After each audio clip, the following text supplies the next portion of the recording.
Just as I predicted in my previous video, Greta Thunberg has finally been released from Israeli detention and flown to Greece for a brief medical evaluation before being cleared to address the press. But what was meant to be a moment of relief quickly turned into chaos, as Greta suddenly appeared to clutch her chest mid-speech, her voice trembling and her posture weakening in what looked like a distressing episode.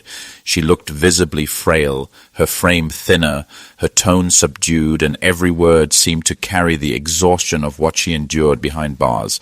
The torture inflicted on her in Netanyahu's prison has clearly taken a toll on her body and spirit, and now Israel is desperately trying to hide that truth. We just arrived from the Participants from Spain, Switzerland, Sweden and Greece have all painted a grim picture of what really happened behind the walls of Ketziot Prison in the Negev desert.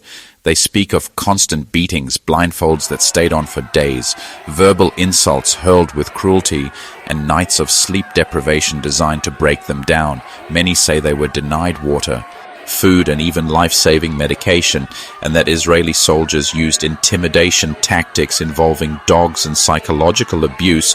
One of the most shocking claims came from detainees who said soldiers mockingly draped Greta in an Israeli flag to take selfies, a grotesque act meant to humiliate her, and though Israel's foreign ministry rushed to deny everything, the testimonies are too consistent and too detailed to ignore. Other accounts revealed that the detention facilities were filthy and dehumanizing. Activists spoke of dehydration, malnutrition, bedbug infestations, and interrogations that blurred the line between questioning and torture. The so-called humanitarian photo ops that Israel released to foreign media were said to be coerced moments, staged under pressure to create a false image of care and restraint, and yet Israel continues to officially dismiss these allegations as lies, pretending the detainees were treated well when every sign, every image, and every word says otherwise. Leaders, so-called leaders who are supposed to represent me, who continue to fuel a genocide, death and destruction, they do not represent me. And this is a last resort, that this mission has to exist. It's a shame. It is a shame. And I could talk for a very, very long time about our mistreatment and abuses in our imprisonment, trust me, but that is not the story. What happened here was that Israel, while continuing to worsen and escalate their genocide and mass destruction with genocidal intent, attempting to erase an entire population, an entire nation in front of our very eyes, they once again violated international law by preventing humanitarian aid from getting into Gaza while people are being starved.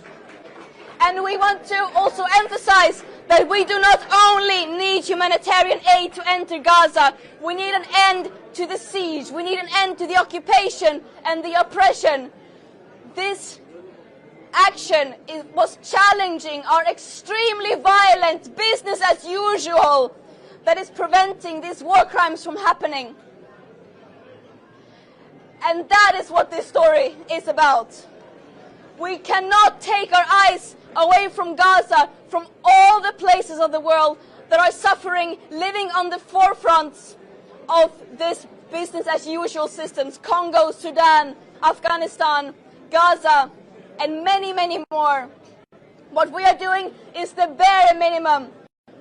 This genocide and other genocides are being enabled and fueled by our own governments, our institutions, our media and companies. It is our responsibility to end that complicity. And I also... No, not heroes. No, we are doing the bare minimum. What we are doing is not in any way, no one has to come to the rescue of Palestinian people. What we are doing is hearing and acting upon their calls for people all over the world to take action and end our complicity, to use our privileges, our platforms to take a stance against this that is in every way unjustifiable. Eventually, Greta and several other activists were deported. Their release met with global outrage as European governments, including Sweden, Spain and Greece, have now confirmed they are reviewing formal complaints from their citizens over what happened inside Israeli custody. The Sumud Flotilla are not, and they need to be released now. But most importantly, we are not the story. Thousands of Palestinians are currently being held in Israeli dungeons without a trial, hundreds of which are children. Millions are living trapped under an illegal siege in an apartheid state and occupation, who are being systematically starved and bombed to pieces.